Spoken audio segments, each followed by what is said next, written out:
नमस्कार।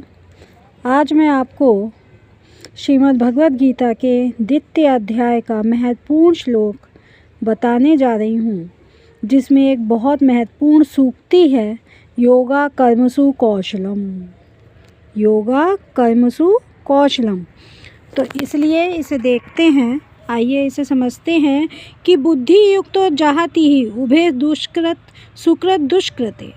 बुद्धि युक्तो जहाति ही उभे सुकृत दुष्कृते तस्माद् योगायुजस्व योगा कर्मसु कौशलम।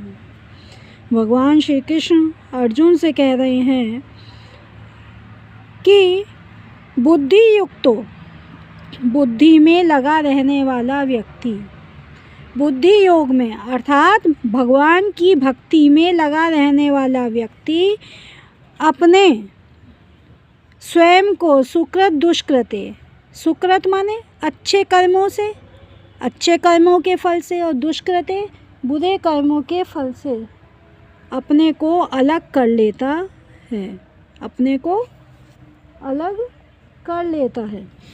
और तस्माद् योगायुजस्व योगा कर्मसु कौशलम। और इस तरह से वे अपने को स्वयं को योग में, भक्ति के लिए योग में लगाकर, इसलिए वे अपने को योग में लगाकर योगा कर्मसु कौशलम, योग में लगा देता है। क्योंकि योग कर्मसु कौशलम, क्योंकि योग ही, भक्ति ही कर्मों में, सभी कर्मों में कुशलता को देती है। क्योंकि भक्ति ही हमें सभी कर्मों में कुशलता को देती है। इसलिए हे अर्जुन, योगा कर्मसु कौशलम, योग ही कर्मों में कौशल कहलाता है। सभी कर्मों का कौशल योग ही है, वो भक्ति है, कृष्ण भावना ही है।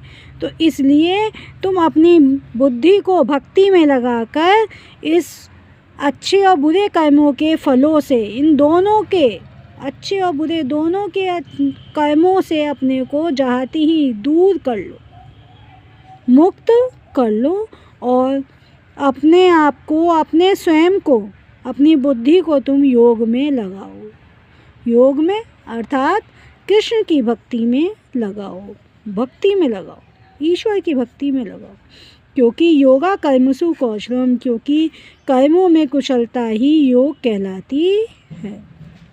अब अगला है, इसमें अगला श्लोक है 51वां श्लोक है कि कर्मजं बुद्धि युक्ता ही फलम त्यक्त्वा मनीषिणा जन्म बंध निर्मुक्ता पदम गच्छन्ते अनामयम्।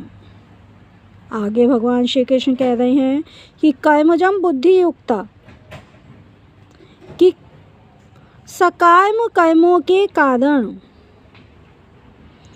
बुद्धि युक्ता, बुद्धि में लगे हुए, बुद्धि योग में लगे हुए अर्थात भगवान की भक्ति में लगे रहते हुए जो मनीषिणा हैं, बड़े बड़े ऋषि मुनि हैं एवं भक्तगण हैं, बड़े बड़े ऋषि मुनि और भक्तगण जो हैं वो बुद्धि के योग में लगे हुए, बुद्धि योग में लगकर अर्थात भगवान की भक्ति में लगे रहकर अपने स्वयं को, अपने आप को कर्मजं फलम त्यक्त्वा, कर्मों के फलों से मुक्त कर लेते हैं। कर्मजं, कर्मों से उत्पन्न फलों से अपने आप को मुक्त कर लेते हैं। और जब वो ऐसा कर लेते हैं तब क्या होता है कि जन्म बंध विमुक्ता पदम गच्छन्ते अनामयम्।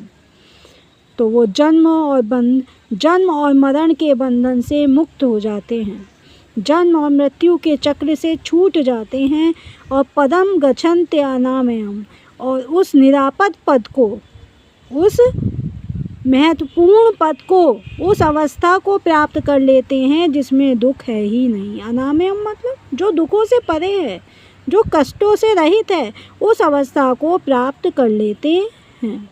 तो इसलिए हमें क्या करना चाहिए, भगवान श्री कृष्ण ये उपदेश दे रहे हैं गीता में कि हमें अपनी बुद्धि योग में रहना चाहिए, अर्थात हमें भगवत भक्ति में लगे रहना चाहिए और अपने कर्मों के फल से दूर रहना चाहिए, कर्मों के फल को त्याग देना चाहिए। मुक्त रहना चाहिए, कर्मों के फल से मुक्त हो जाना चाहिए, जिससे हम उस अनामय पद को, निरापद पद को प्राप्त कर सकें, उस कष्टों से रहित पद को, अवस्था को प्राप्त कर सकें जिसमें दुख है ही नहीं। धन्यवाद। हरिओम तत्सत।